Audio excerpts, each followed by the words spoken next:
Hello મિત્રો, આજે મેં બનાવે છે આલુ સ્ટીક. તો તેની રેસીપી તમારી જોડે શેર કરી રહી છું. તો તેના માટે આપણે બટાકા વોશ કરી અને બાફવા માટે મૂકી દીધા છે. હવે બટાકા બફાય ત્યાં સુધી આપણે બીજી પ્રોસેસ પણ કરી લઈએ. તો એક વાટકી પૌવા લીધા છે. આપણે જે બટાકા પૌવા બનાવીએ છીએ તે નોર્મલ પૌવા લીધા છે. એ પૌવાને આપણે વોશ કરી અને થોડું પાણી નાખી પલળવા માટે મૂકી દેવાના છે. પછી આ બાજુ આપણે સ્લરી પણ તૈયાર કરવાની છે.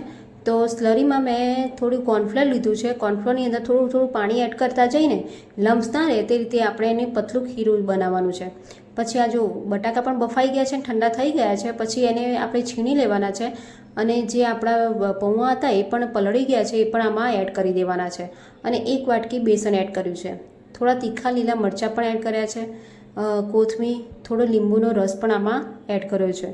આમાં લીંબુનો રસ અને ખાંડ અને આનું બંનેનું જે મિક્સ છે, મિક્સ કરીએ તો બહુ સરસ ટેસ્ટ આવે છે આનો.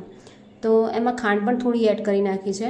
પછી આમાં બેઝિક મસાલા જે છે, હળદર, ધાણા જીરું પાવડર, મરચું પાવડર, આ બધું મેં આમાં એડ કર્યું છે. થોડું જીરું પણ એડ કર્યું છે.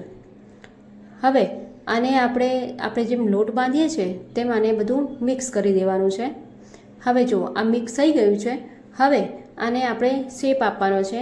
તમે મનગમતો શેપ આપી શકો છો.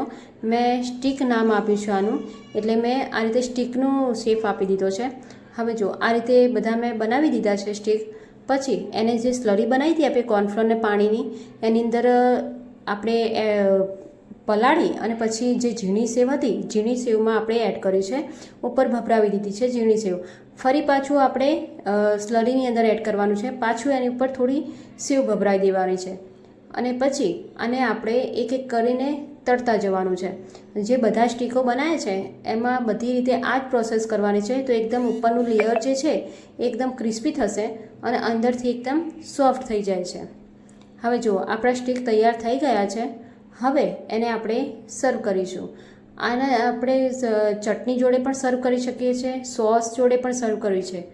તો તૈયાર છે આલુ સ્ટીક.